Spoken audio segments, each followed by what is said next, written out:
L'argent n'est pas seulement un moyen d'échange, c'est un outil qui, utilisé à bon escient, peut te mener vers la liberté financière et une vie prospère.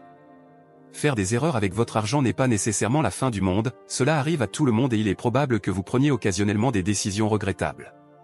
Cependant, il est crucial de rester conscient de ces erreurs et de les éviter autant que possible, car à long terme, elles pourraient s'avérer plus préjudiciables qu'elles ne le semblent actuellement.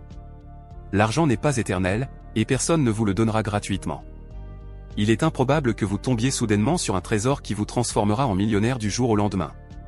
Il est donc essentiel de traiter l'argent avec respect, en comprenant que vos actions financières aujourd'hui peuvent avoir des répercussions, positives ou négatives, sur votre vie future, notamment lorsque vous prendrez votre retraite et n'aurez plus de revenus réguliers chaque mois. Erreur numéro 1, ne pas épargner pour la retraite. Vous pourriez penser que la retraite est encore loin et que vous disposez de tout le temps nécessaire. Cependant, la réalité est que si vous ne commencez pas à épargner et à planifier dès votre jeunesse, il est probable que vous rencontriez des difficultés à prendre votre retraite. En débutant dès la trentaine, vous bénéficiez de davantage d'années pour faire croître votre épargne, vous évitant ainsi d'avoir à adopter un mode de vie frugal ou austère plus tard dans la vie pour atteindre le niveau de confort nécessaire à une retraite épanouissante. Erreur numéro 2, payer trop cher pour une maison.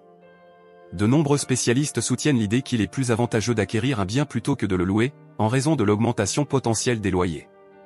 Cependant, il est crucial de se rappeler qu'il ne faut pas dépenser l'intégralité de ses ressources financières simplement pour obtenir une résidence plus spacieuse. Il est essentiel de conserver une réserve financière pour des aspects tels que les réparations, l'entretien et les modifications éventuelles. Il est à noter que ces coûts peuvent être plus élevés que prévu si l'achat est effectué dans une localité inadaptée ou si l'on ne prend pas en considération ce qui est financièrement abordable. Erreur numéro 3, ne pas avoir de fonds d'urgence. Il ne s'agit pas d'un fonds d'épargne, mais plutôt d'un compte conçu pour vous aider à prévenir les dettes futures, tout en vous permettant de vous concentrer sur votre retraite. Ce compte devrait idéalement être constitué d'un fonds d'épargne équivalent à environ 6 mois de vos dépenses habituelles. L'objectif est de le mobiliser en cas de circonstances imprévues, telles que la perte d'emploi ou un accident. Il est recommandé de maintenir ce fonds sur un compte d'épargne plutôt que sur un compte d'investissement. Cette approche vous offre la flexibilité nécessaire pour utiliser ces fonds en cas de besoin urgent.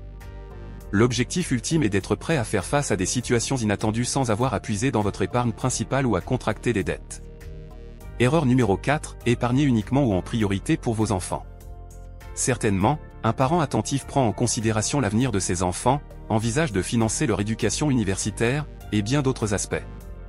Cependant, il est essentiel de ne pas compromettre sa propre épargne pour atteindre cet objectif. Selon les experts, plusieurs options existent pour garantir le futur de vos enfants, telles que la recherche de bourses d'études ou l'exploration de programmes de travail en alternance pour eux. Néanmoins, la seule manière de garantir une retraite confortable demeure l'épargne, et cela doit rester une priorité. Erreur numéro 5, ne pas être bien assuré. De nombreuses personnes estiment qu'une assurance n'est pas nécessaire et la perçoivent comme une dépense superflue pour une éventualité qu'elles pensent ne jamais rencontrer. Cependant, cette perspective pourrait les exposer à des coûts bien plus élevés et à la possibilité de perdre une partie substantielle de leurs économies en cas d'incident, tel qu'un accident. Bien que l'assurance ne soit peut-être pas indispensable pour des éléments tels que des billets de théâtre, certains offrent une couverture en cas d'annulation de représentation. Il existe d'autres types d'assurances qui peuvent s'avérer bénéfiques en cas de problème, offrant une protection financière et évitant d'éventuels tracas. Erreur numéro 6, effectuer les paiements minimums sur vos emprunts.